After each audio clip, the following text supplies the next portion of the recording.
we have to talk about the fucking Predators game. Zach L'Heureux. Do we? I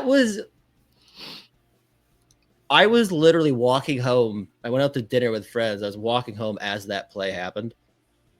And I was in the middle of a crosswalk in downtown Boston. And I always look like a fucking lunatic as I'm like this watching a Minnesota Wild game, like in the middle of a fucking crosswalk where everyone tries to hit you in their car. I was like, motherfucker, you fucking son of a bitch. And everyone's like, oh, there's a crackhead. There he is. There's another crackhead in public walking home like a lunatic. That was a double slew foot. And Spurgeon just went flying into it was Richmond Zoo. Thank you, Quasimodo. They named it Poppy? Are you kidding? That's pretty lame. Yeah, that either makes it the least or most ferocious of them, like having a bitch name like that. That's brutal. All right, well, I'm out on that ruined the whole vibe. But thank you, Cosgrove, for keeping us informed. Hope you have pocket aces. But I mean, just an insane slew foot from Zach L'Heureux, who, like, I think Russo and LaPanta talked about it. After he did it, he looked like he was like, yeah, fuck yeah. He's like nailed it. And like his whole bench was just like fucking idiot. Like, so he gets a 3-gamer.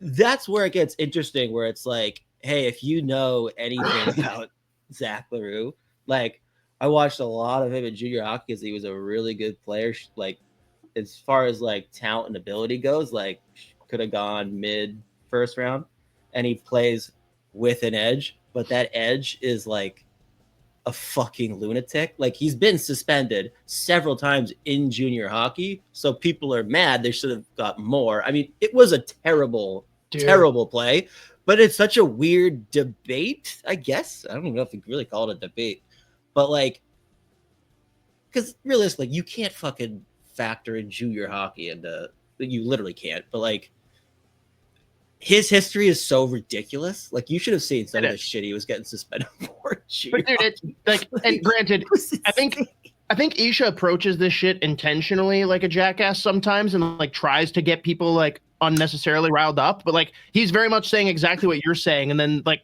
fans are coming in being like, "Oh, what? So if I get a DUI and run people over in Arizona, I come to Minnesota and it just doesn't matter?" It's like, how can you? I saw that one. I was like, whoa. How can you possibly think that those are on the same level? There's no way.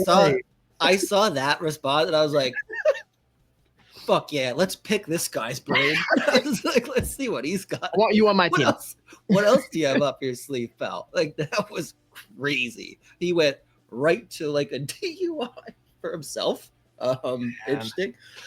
It's tough though, because again, like his history is like bad to the point where like his draft stock suffered because of his disciplinary issues. Like it was that bad where like he's going, like he's attacking fans on his way off the ice, that he's like a game he's been kicked out of. Like he starts attacking fans on his way off with his stick. Like he is unhinged, which is why he fell later than like he was. Well, actually, everyone knew he was going to fall anyway, so it's not even later than we expected him to go. But like where he could have gone, just in terms of how good of a player he is. So it's just like, but again, like you can't, I totally get the fact that you can't factor in like your disciplinary record from junior hockey in the NHL. You can't do it. But like, then it's like, okay, well, that was an egregiously bad play. Yeah. Major injury potentially for Spurs. I mean, he's on LTIR now? Yeah, but I think it's weeks rather than months. So. And either way, it's Jared Spurgeon, who missed essentially all of last year with an injury, came back this year, missed a little bit of time already. Yep. And this is one of these plays where it's like, hey, there's a decent enough chance, just given his age, his track record, like his injury history, that this could significantly hamper the rest of his career. So it's like, that's when I do understand wanting more than 3. At the same time, I think you'd probably have a hard time giving it more than 3. It's a weird one. I'm like, if it was like 2, I would have been, that's like, ridiculously bad. Yeah. I don't know. It felt like a 4 or 5, I guess. Just yeah, but I do understand though, where like 3 for a first offense for a play like that is big, like yeah. pretty substantial, and I know that's hard for fans to grasp, especially like you said, like Spurgeon could have been significantly injured there, and it is an absolute potentially scumbag play. could be. Everyone knows that that's like the most frowned upon play in hockey, and it's still like, okay, there it is. There's the precedent. If he does anything else and continues the track record that he's shown before the NHL, guy's not going to last. He's going to be gone. Yeah. And so I guess then at that point, it's like, yeah, for a first-time offense, 3 is a lot, but so at the same time, but should that realistically, should the fact that it's a first-time offense realistically come into play anyways? So I guess that's a different angle too, where it's like, yeah, for a first-time offense, 3 is a lot of games. At the same time, that's like a 5-gamer. Like, yeah. So who gives a fuck if it's his first or his 5th? If you're Guerin, are you calling Peros and being like, buddy, I think he did. Buddy, check the look on this motherfucker's face when he goes to the bench. Yeah. You're telling me that doesn't double it immediately?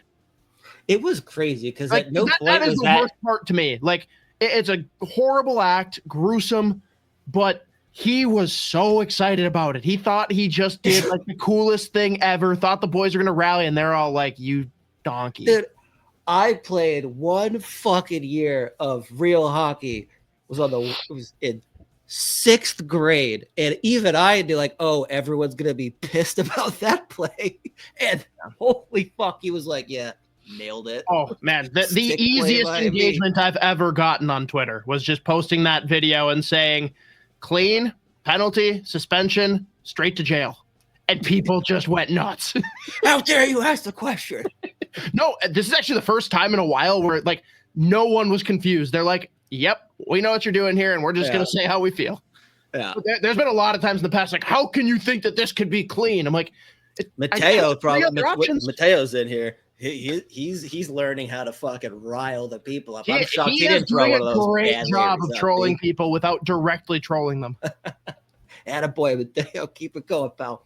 Well, the good news is, so he's going to be out for 3 games. We'll see if Nashville puts him in the lineup on fucking January 18th, because he's going to have some. Honestly, don't you want to put him in?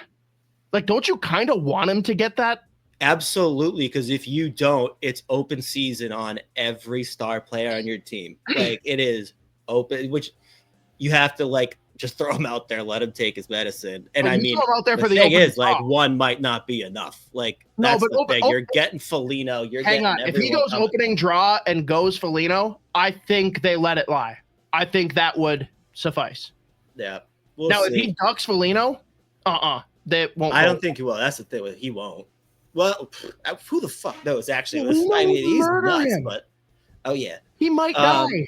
No, I know he has to. So like, no. They should do this straight up, like it's like old school arcade game. Like you just advance bosses. So first it's Lauco, then it's Middleton, then it's Trenyon, then Foligno, and he has to go through all of them and try and survive. Yeah. Survive in advance, bro. Survive in advance. But yeah, I think we can probably move up. I mean, again, just like a ridiculously stupid play, and like not only a Slufa, it was literally like a double. It was like I don't even know how he fucking pulled that off at full speed. Hopefully Spurgeon can recover. Yeah, Cosgrove. Fred's Trolls saying, "I want a guy who everyone hates." I mean, if I were a Preds fan, I'd want guys who can score goals, but that's just me. Only team with less than 100 goals still. Which is nuts. I still don't. Ouch. Fucking crazy. Holy crap. No.